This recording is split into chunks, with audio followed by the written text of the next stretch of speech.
Hey loves, welcome back. I have an idea for you today that I think you're really gonna like. And it mainly has to do with if right now you're manifesting your specific person and you're seeing them show up in your reality, but not in the exact way that you want. This is going to be an idea to basically completely get rid of that and then see your specific person show up in whatever way you want. Because again, remember that if you have the desire for your specific person, it means that they're absolutely meant for you. And do not ever limit yourself during this whole process because, again, you can have whatever you want and don't let anyone ever convince you otherwise. And this idea actually stems from an idea I heard from in a podcast. I don't remember exactly who it was, or else I would relate it here, but I think it has a lot of weight when it comes to manifestation. And you may have actually heard it before.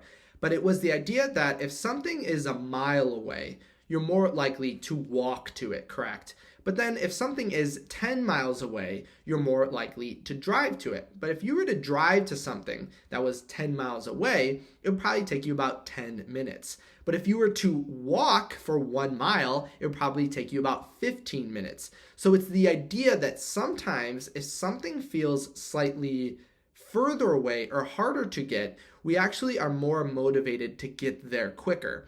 And you might be thinking, what does this have to do with manifestation? But I'll explain it here now. So if right now, let's say your specific person is showing up in your reality, good but not great, right? They're showing up, they are texting you, calling you, giving you a bunch of attention, but it's not exactly what you want. They're still showing up as a version of themselves that's not necessarily what you would see or desire and want in your end state. But in this case, that's like the thing being 1 mile away that we're going to walk to.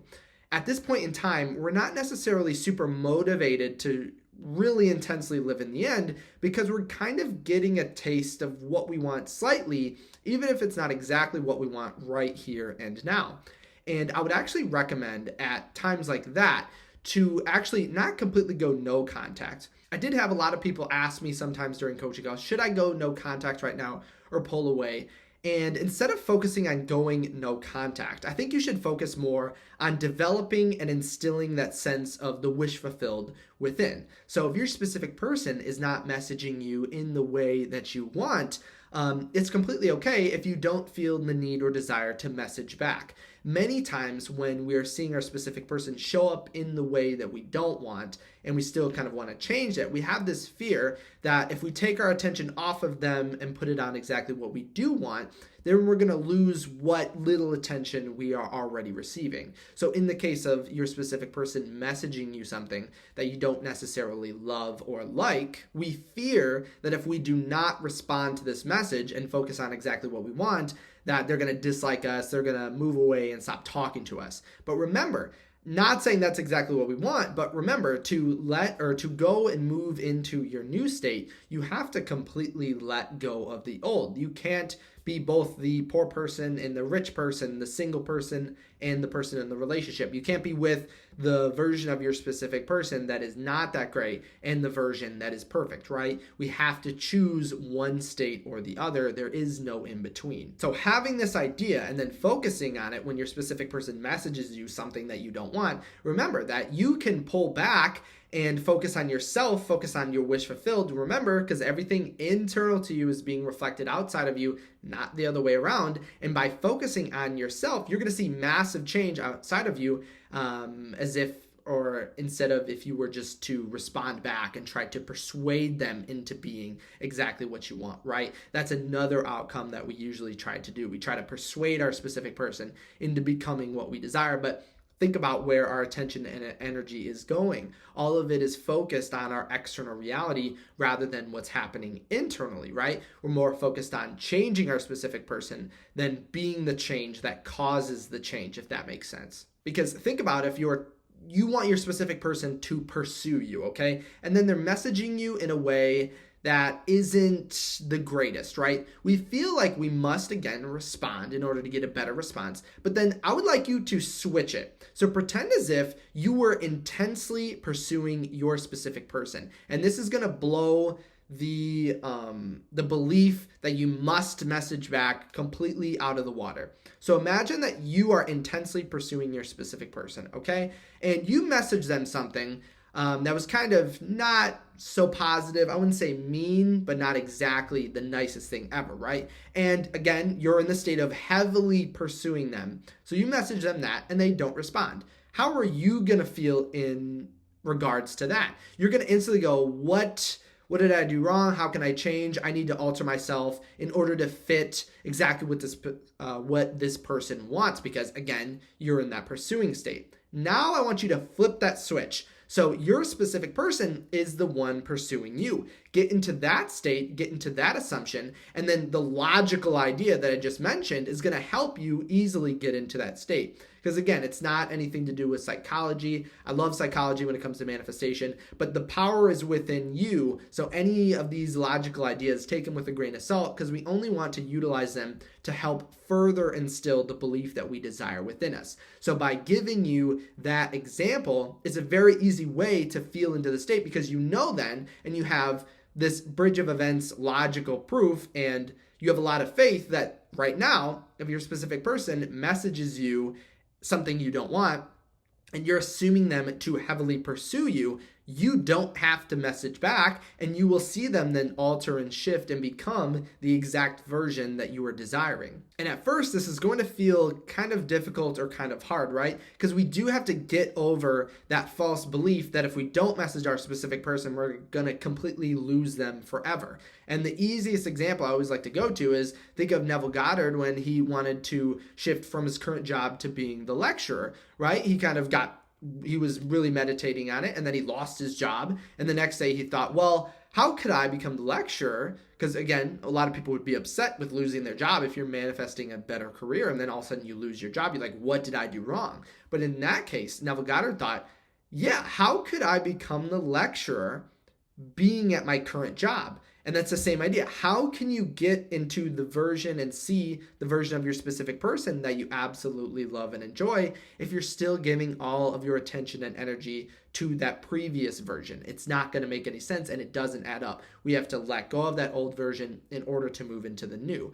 But so then this, again, when it feels really difficult to break away from your specific person not messaging you and you're just going to not respond. But again, remember, I want a complete side note here. When you do this, always do it from a loving and positive way. You're not punishing your specific person. You're not being mean. You're not avoiding. You're not doing any of that. We don't want any of those feelings when it comes to this. You want to do it in a strictly positive and abundant way.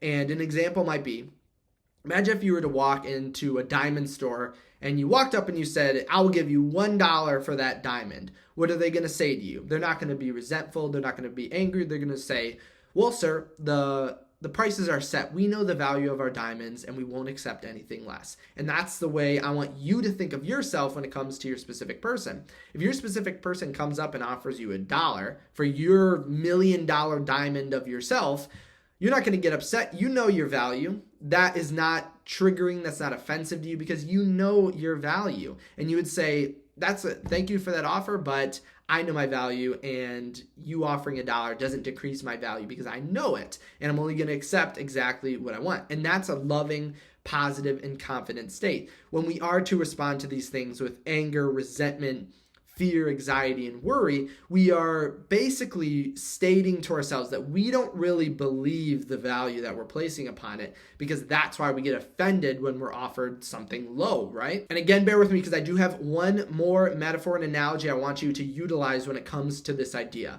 One last thing. So if it comes to, let's say you wanted to have, and again, this is where the manifestation this idea can actually work with your specific person or any other manifestation for that matter. Let's say you wanted to manifest a business where you make $1 million a month. Okay, let's say that, again, $1 million every single month. You want to make $12 million a year. And let's say then you get into the state, you're assuming it, and with your business, you start making $100,000 a month. And imagine right now what you could do, what you could buy, what you could purchase with $100,000 a month. You could literally buy anything that you ever wanted. So think about that. Would your desire change, and would it be harder to pursue and keep going for that $1 million a month if you were getting $100,000 a month? It would, right? Because you would say, well, it's not exactly what I want, but I do really like what's happening right now, but again, it's not exactly what I want. Even though making 100,000 a month is 1/10 of making a million, literally 1/10. So right now, I want you to think to yourself, are you accepting 1/10 of your perfect specific person right now in your reality?